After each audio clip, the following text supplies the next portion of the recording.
El suelo del bosque se tragaba el sonido, un tapiz húmedo de descomposición y hojas podridas que devolvía un silencio inquietante. A través de él corría un hombre. Su respiración estalaba en jadeos irregulares y desesperados contra el aire frío. Sus ropas, antano terciopelos finos de príncipe, no eran ahora más que harapos desgarrados por las espinas y cubiertos de barro. Trapezo, su cuerpo gritando en protesta, pero la desesperación era un amo cruel. Lo empujaba a seguir. No miró atrás. No lo necesitaba. Aquello de lo que huía no estaba detrás de él. Estaba dentro. Desde la sombra de un roble antiguo, una figura se desprendió, moviéndose con la gracia fluida de un depredador. Un arco, oscuro como una noche sin luna, se alzó, una flecha encajada en un solo movimiento silencioso. No había malicia en los ojos de la arquera, solo una profunda y cansada determinación. La flecha voló, no hacia el hombre que corría, sino hacia el suelo frente a él. Impactó con un thwack seco, y una red de gruesas enredaderas brotó de las hojas, envolviendo al hombre y haciéndolo estrellarse contra la tierra. Se debatió como un animal salvaje atrapado en una trampa, sus gritos amortiguados por las enredaderas. La cazadora se alzó sobre él, su expresión una mezcla de triunfo y agotamiento. Su rostro estaba manchado de tierra, su armadura de cuero gastada y marcada, pero su mirada era tan afilada como la punta de flecha que ahora apuntaba a su corazón. Príncipe Calén de Heredor, declaró, con voz baja y firme. Estás acusado de alta traición, de la destrucción de tu propio reino y del asesinato de tu pueblo. Por el juramento sagrado de los centinelas, eres mi presa. Dio un paso más cerca, la penumbra del bosque serendos a su alrededor. Vienes conmigo. Ella creía estar capturando a un simple fugitivo, un noble juicio cuya culpa estaba escrita en las cenizas de su patria. No sabía que el hombre en su trampa no solo huía de la justicia, huía de una maldición que ya había devorado su reino, y que sus secretos eran mucho más peligrosos que cualquier crimen. Calén se quedó inmóvil. La lucha se drenó de él mientras miraba a la mujer, sus palabras golpeándolo como piedras, destrozando la frágil careza de su compostura. Traición. Asesinato. Las acusaciones eran tan monstruosas, tan alejadas de la terrible verdad, que una risa amarga y histérica casi lo arrancó la garganta. La ahogó, convirtiéndose en una tos seca y áspera. No lo entiendes, ronco. Tienes que dejarme ir. No tienes idea de lo que estás haciendo. Sé exactamente lo que hago, replicó la cazadora, con un tono que no admite discusión. Soy hilera de los centinelas del bosque susurrante. Te he rastreado durante 3 semanas, desde las ruinas humeantes de tu capital hasta el borde de las marismas marquitas. He visto la devastación. Campos convertidos en polvo, ríos ahogados en lodo negro, la ciudad silenciosa y vacía. No me hables de lo que entiendo o no entiendo.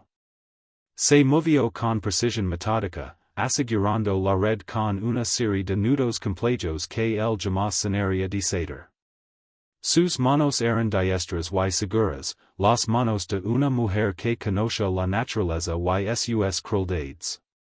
Calén la observó, asentándose en él un nuevo tipo de desesperación.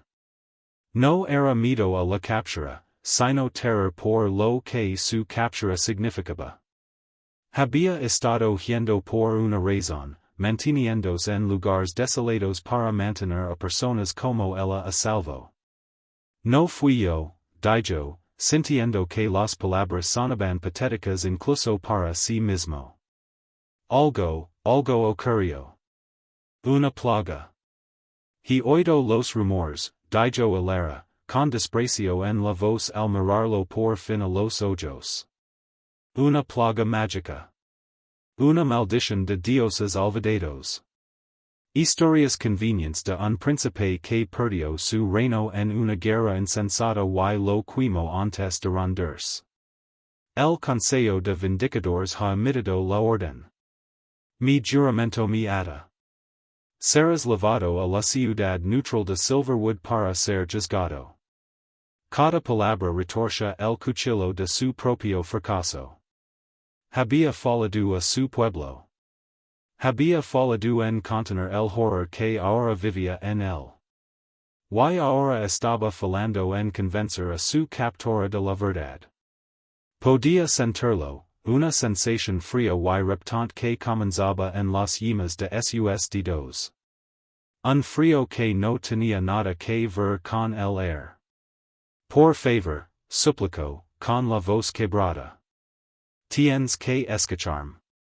Estar cerca de mí, es peligroso. Para ti. Hilera se burló, colgándose el arco al hombro. El único peligro aquí eres tú, príncipe Calin. Ahora, levantate. Tenemos una larga caminata, y no tengo paciencia para los juegos de un noble cado. Con un cuchillo corto solo lo suficiente de la red para que pudiera ponerse en pie, pero mantuvo una larga cuerda de enredaderas firmemente enrollada en su mano enguantada. Era un trofeo, un animal peligroso con correa. Se levantó, su cuerpo dolorido por la caída y por semanas de huida. Sus ojos se encontraron con los de ella y, por un momento, lo permitió ver el terror crudo en ellos, esperando que plantara una sola semilla de duda. Pero el rostro de Hilera era una máscara de piedra. Tenía un deber. Su tarea era entregarlo. La culpa o la inocencia eran cosa de los jueces. Con un tirón seco de la cuerda, lo arrastró hacia adelante, fuera de las sombras y hacia el largo y peligroso camino fuera de la naturaleza salvaje. Para Calin, era una sentencia de muerte. Y no solo para él, sino para la resuelta cazadora que lo conduce de vuelta hacia la civilización. Section 2. El comienzo del viaje. El viaje comenzó como una prueba silenciosa. Hilera impuso un ritmo implacable, sus largas zancadas devoraban el terreno escabroso. Se movía entre la maleza espesa como si fuera parte de ella, sin engancharse jamás en una raíz, sin hacer rodar una sola piedra suelta. Calin, atado tras ella, era un intruso, torpe y ruidoso. Cada rama quebrada parecía amplificar su debilidad y la fortaleza de ella. La cuerda de enredaderas era un recordatorio constante y abrasivo de su cautiverio, pero también un conducto adorador. Era dolorosamente consciente de la mujer al otro extremo, de su vida, su calor, su vitalidad. Y sentia un terror profundo ante lo que aquello que levaba dentro pudiera hacerlo. La marquetez devastadora, como la había llamado el último erudito real, no solo mataba. Se alimentaba. Drenaba la vida del mundo que rodeaba a su portador, y siempre tenía hambre. Intentó mantener distancia, pero el terreno a menudo lo hacía imposible. Trepar por una pendiente rocosa los obligaba a acercarse, y un sudor helado lo brotaba en la piel. Concentraba toda su voluntad hacia dentro, una súplica silenciosa y desesperada a la oscuridad que habitaba en él, no a ella. Por favor, no a ella. Hilera parecía ajena a todo. Su atención estaba completamente centrada en la naturaleza salvaje, con los sentidos afinados ante cualquier amenaza. Él lo veía solo como una carga y un riesgo de fuga. Eres débil, comento aquella primera noche mientras acampaban en una pequeña cueva fácil de defender. El fuego ya crepitaba, una hazana que ella había logrado con facilidad experta. Kalen se acercó al otro lado, intentando absorber algo de calor en sus huesos perpetuamente fríos. He estado yendo durante semanas, respondió a la defensiva. Es más que eso, replicó ella, observándolo con ojos agudos a través de las llamas. Pareces consumir desde hace un año. Los príncipes de Erador eran conocidos por su vigor. Tu pareces un espectro. Él se estremeció. La descripción era demasiado certera. Se estaba consumiendo. La maldición era un parásito. La comida en lo salvaje no es a lo que estoy acostumbrado.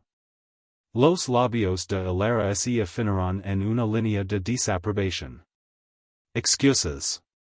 Se decía que tu padre, el rey Theron, era un hábil hombre del bosque. No soy mi padre, murmuró Kalen, con palabras que sabían a ceniza. Su padre había sido fuerte, vibrante, lleno de vida. Y ahora había desaparecido, otra víctima de la marquetez que había brotado de su propio hijo. El recuerdo fue tan doloroso que se encogió, rodeándose con los brazos. Hilara observó su reacción, confundiendo su dolor con vergüenza. No. No lo iris. Trajiste la ruina a su legado. Le lanzó un trozo de carne seca. Come. Te necesito con vida para enfrentar a los vindicadores. La sentencia no me corresponde a mí, pero por los dioses, responderás por lo que hiciste. Comió en silencio.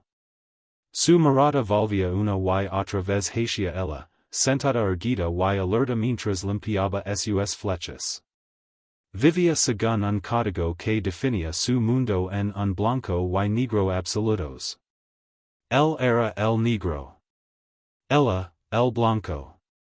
No había espacio para el gris adorador que él habitaba. Al caer el crepúsculo, Kalen sintió una soledad profunda. Estaba completamente solo, encadenado a una mujer que lo despreciaba, mientras un enemigo mucho mayor lo devoraba desde dentro. El fuego entre ambos parecía menos una fuente de calor y más una frontera entre dos mundos irreconciliables. El tercer día trajo un cambio en el paisaje. El verde vibrante del bosque susurrante dio paso al terreno retorcido y nodoso de las ciénagas del bosque muerto. El aire se volvió pesado, cargado con el olor a agua estancada y descomposición. Árboles esqueléticos, cubiertos de musgo filamentoso, oranaban un cielo color de plomo. El suelo se convirtió en una traicionera mezcla de barro y charcas salabres.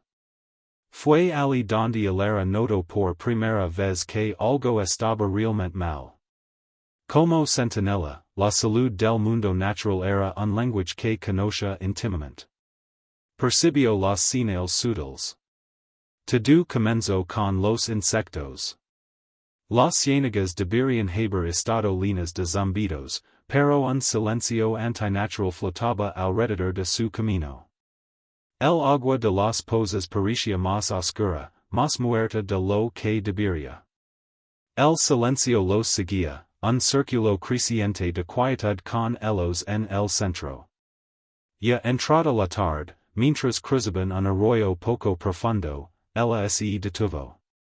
En la orilla opuesta crecía un pequeño grupo de calendulas de pantano, una rara explosión de color. Cuando Kalen avanzó por el agua tras ella y pisó la orilla, Hilara lo vio. El amarillo vibrante de las flores comenzó a desvanecerse.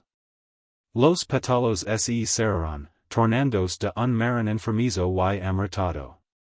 Los talos se vencieron, marchitándose como si una helada súbita los hubiera alcanzado. El cambio fue rápido, antinatural, ocurriendo en cuestión de latidos. El era se cuedo inmóvil, la mirada fija en las flores muertas. Su mente se aceleró buscando una explicación. Nada tenía sentido. Miró de las plantas marquitas al hombre que estaba a pocos pasos. Él observaba las calendulas con el rostro marcado por la angustia. Lo sabía. Había visto suster aquello, y no lo sorprendía. ¿Qué fue eso? Exigió ella, con voz afilada. Kalen no pudo sostener la mirada. Te lo dije, susurró, ronco. Es peligroso estar cerca de mí. ¿Qué cosa? Insistió, avanzando hacia él con la mano instintivamente en el cuchillo. ¿Qué hiciste? No hice nada. Espidó él, alzando la cabeza, su rabia dirigida contra sí mismo. Eso lo hace. Siempre lo hace. No puedo detenerlo. ¿Qué es eso? Él negó con la cabeza, en un gesto de absoluta impotencia. La marquetez. La maldición. Drina, ese leva la vida de las cosas. Plantas, animals, cualquier cosa que viva. Alzo la vista hacia ella, suplicando comprensión. Cuanto más cerca están, más rápido sucede. Por eso mi reino desapareció. Empezó pequeño, así como esto. Un parterre marchito en los jardines reales. Luego un árbol seco. Después todo el jardín. Luego los campos, los bosques, la gente. Hilera lo miró, luchando por procesar sus palabras. Una maldición que mataba la tierra misma. Sonaba al delirio de un loco, una fantasia para absolver sus crímenes. Pero había visto morir las flores.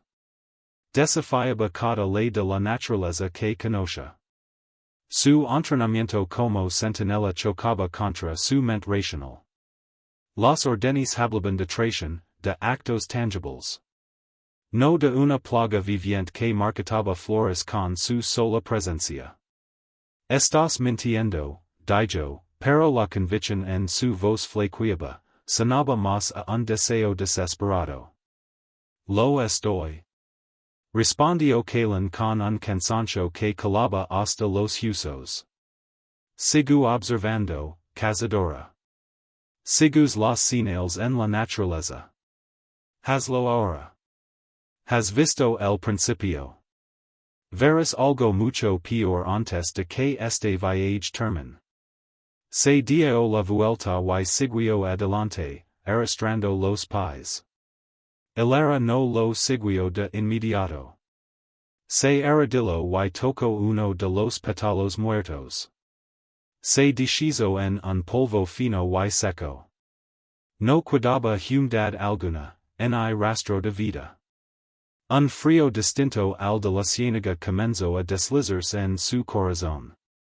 Miró la espalda del príncipe roto al que había visto como un simple criminal y, por primera vez, se preguntó si el monstruo que cazaba no era el hombre, sino el secreto horrible que cargaba. El sueño no lo ofreció refugio, solo un recuerdo. En el sueño estaba en casa. El gran salón de heredor rebosaba de cortesanos, la luz del sol se filtraba por los altos ventanales arcuados. Era más joven, de pie junto al trono de su padre, con la diadema pasando de forma familiar sobre su frente. Su padre, el rey Theron, reía con voz profunda y cálida mientras hablaba de rutas comerciales con una delegación visitante. El olía a cera de abejas, pergamino viejo y perfume. Kalen sintió una punzada de perdida tan intensa que dolía físicamente. Aquello era su hogar. Aquella era su gente. Entonces el sueño cambió. La luz se apagó. Un frío recorrió el salón. Un cortesano cerca de la puerta tosio, un sonido seco y desgarrador. Luego otro. Kalen miró sus propias manos, la piel parecía más pálida. Vio el retaño real de plata madera, símbolo de la fortaleza del reino. Sus hojas se tornaban marrones en los bordes. El pájaro cantor de una dama, en su jola dorada, enmudeció de pronto y cayó del posadero con un golpe suave. El pánico comenzó a burbujir en la sala. Las risas murieron, reemplazadas por murmullos de miedo. La sonrisa del rey Theron se desvaneció. Miró a Kalen con los ojos abiertos de par en par. Kalen? Hijo mío, ¿qué te sucede? Te ves enfermo. Kalen intentó advertirles, pero no pudo pronunciar palabra. Sintió la maldición echar raíces en su interior, una semilla de pura nada. Había sido un don. Una bruja del bosque había bendecido al príncipe recién nacido con una vida que tocaría a todas las demás en su reino. Celebraron sus palabras, sin imaginar jamás su significado oscuro. El sueño se convirtió en pesadilla. Los cortesanos se marchitaban como flores, la piel pegándose a los huesos, los cuerpos desplomándose en montones de ropas finas y huesos frágiles. Los tapices se deshacían en polvo. Su padre fue el último en caer. Extendió una mano hacia Kalen, el rostro marcado por el amor y el horror. Kalen, susurró, con voz seca. ¿Qué es esto? La vida abandonó sus ojos y el rey se desplomó sobre el trono, una cascara reseca. Kalen gritó, un sonido largo y desgarrador de pura agonía. Despertó con un jadeo violento, incorporándose en el barro frío de las ciénagas. El fuego se había reducido a brasas. Frente a él, Elara estaba sentada rígida, con la mano en la daga y los ojos muy abiertos. ¿Una pesadilla? Preguntó en voz baja, tensa. Kalen no pudo responder. Temblaba, con el frío fantasma de su reino muerto aferrado a él. Las lágrimas corrían por su rostro mientras enterraba la cara entre las manos, los hombres sacudidos por solozos silenciosos. Todo el dolor y la culpa que había contenido durante meses finalmente se desbordaron. Elara lo observó en silencio. Aquello no era el ruego de un criminal. Era el lamento de un hombre que había perdido su mundo. El consuelo no era lo suyo. En lugar de palabras, avivó el fuego, añadiendo más leña hasta que las llamas saltaron, recazando la oscuridad opresiva. No volvió a hablar, pero se quedó vigilándolo. El silencio entre ambos ya no era hostil, sino una vigilia compartida en el corazón de unas tierras moribundas. La línea entre captora y cautivo comenzaba a difuminarse. Su camino los llevó más adentro de los pantanos. Las señales de la marquetez se volvieron innegables. Esqueletos de pequeños animales yacían a su paso, huesos limpios y blancos como si llevaran allí una década, no un solo día. El agua de las charcas era ahora negra como la obsidiana, completamente sin vida. El silencio de Elara se volvió más pesado con cada nuevo horror. Ya no lo acusaba. Solo observaba, con los ojos de una cazadora que catalogaban las pruebas con un enfoque sombrío. Su certeza se estaba erosionando. La marquetez también se estaba fortaleciendo. Kalen podía sentirlo. La proximidad de Elara, una fuente vibrante de vida, era como un aroma para un hombre hambriento. La maldición se agitaba, su apetito volviéndose más agresivo. El se sentía más débil, el frío extendiéndose por su médula. Sospechaba que era esa hora amplificada de decadencia lo que había atraído a la otra cosa. Atacó al caer el crepúsculo. Un instante antes solo estaba el chapoteo de sus botas en el barro. Al siguiente, una forma monstruosa emergió de una charca negra junto a ellos. Tenía la silueta vaga de un cocodrilo gigantesco, pero su piel era un mosaico de carne en descomposición y baba negra y viscosa. De su cráneo brotaban ramas retorcidas, y sus ojos brillaban con una luz verde y maligna.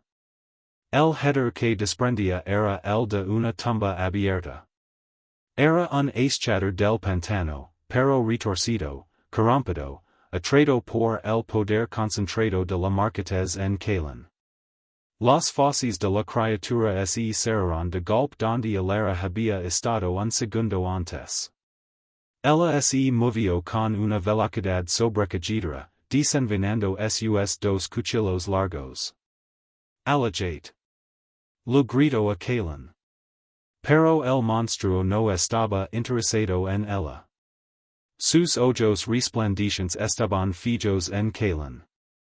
Volvió a lanzarse, ignorando a Alara mientras sus ojos raspaban inútilmente la piel antinatural, dejando solo cortes superficiales. Callan trapezó hacia atrás y cayó con fuerza, el pánico apoderándose de él. Esto era todo. El destino del que había estado yendo. Pero cuando el eschatter se alzó sobre él, algo dentro de Callan cambió. El zumbido depredador de la marquetez se intensificó. Ya no era solo hambre.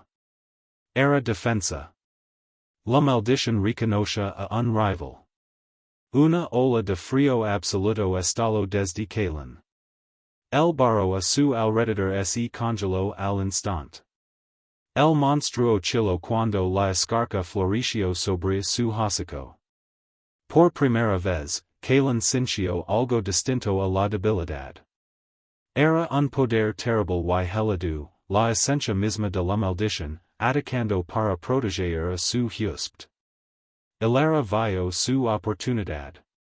Saltó sobre el lomo de la criatura y hundió un cuchillo en el tejido blando detrás de uno de sus ojos brillantes.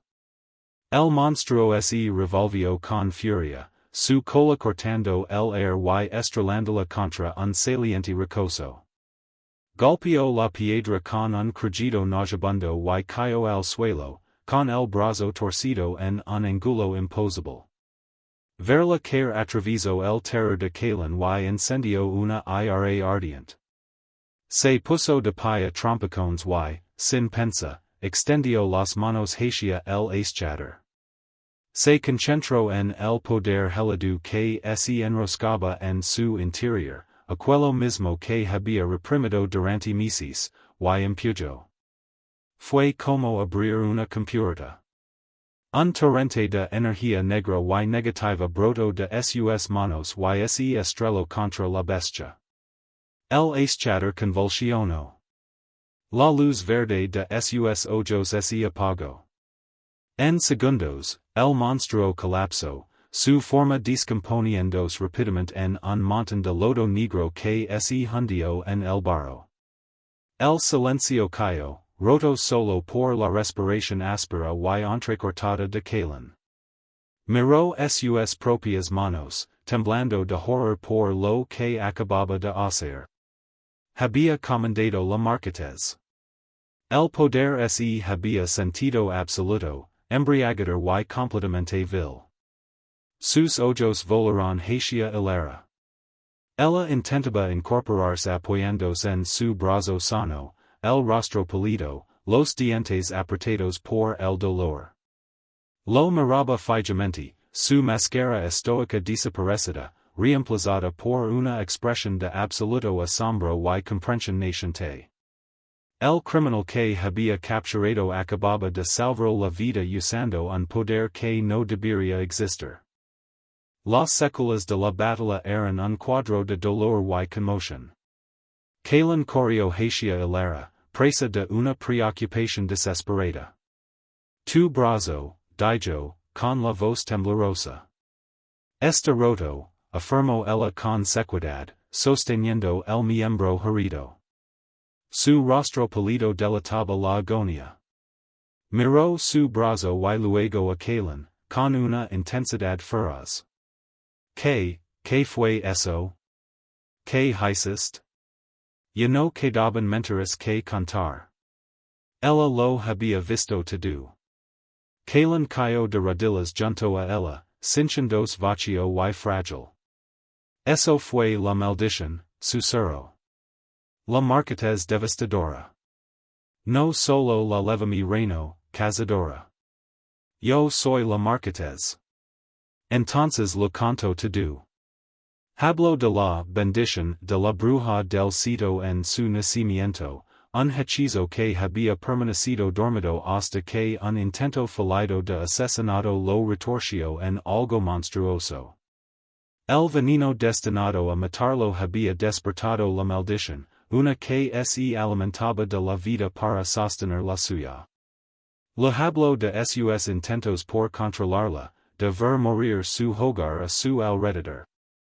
La traición había sido una cuarentena desesperada. Selló las puertas de la ciudad no para atrapar a su pueblo, sino para impedir que la plaga se extendiera. Los incendios no habían sido obra suya. Los provocaron sus últimos guardias leales, que lo obligaron a huir, a convertirse en un paria, a cargar la marquetez hacia las tierras baldías donde no pudiera dañar a nadie más. Soy un apocalipsis andante, hilera, concluyó, con la voz desgarrada por una desesperación sin fondo. No huya de la justicia. Huya para proteger a todos los demás de mí. Hilera escuchó en completo silencio. La historia era una locura. Y, sin embargo, encajaba con cada prueba. La decadencia antinaturalmente rápida del reino, las flores marchitas, los animales muertos y el poder monstruoso que acababa de salvarles la vida. La verdad era más terrible que la mentira que le habían enviado a perseguir. El hombre ante ella no era un asesino. Era una tragedia viviente. Su búsqueda de justicia había sido una necedad. Miró su brazo roto y luego la liana que en los unía. Con la mano sana, tomó su cuchillo y, con un solo movimiento firme y decisivo, cortó la cuerda.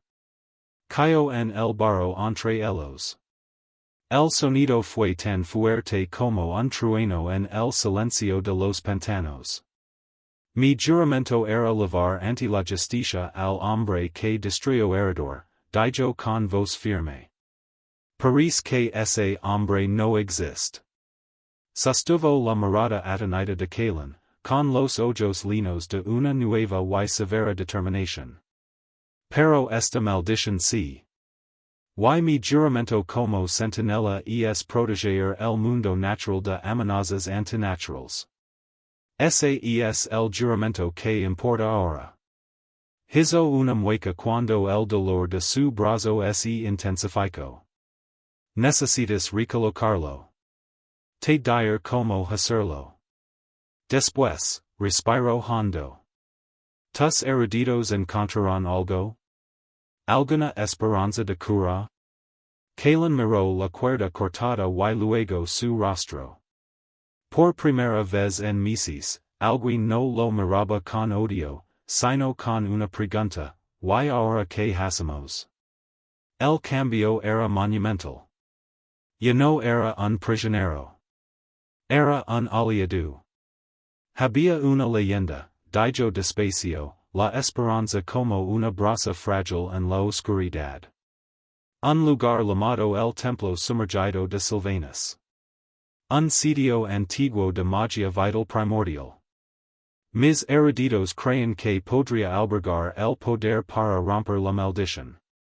Está en el corazón de las montañas colmillo del dragón. Hacia ali mi dirigia. Hilera asincio, su mirada volviéndose hacia los picos negros y dentados del horizonte.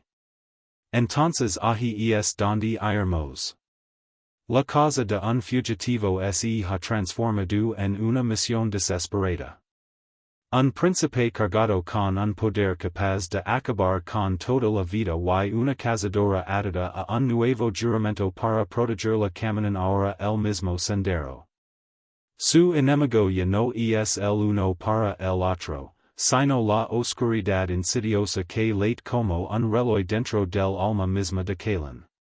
El camino por delante es largo, y los secretos que portan son tan peligrosos como los monstruos que empiezan a agitarse en las sombras, atraídos por el creciente poder de la marquetez devastadora.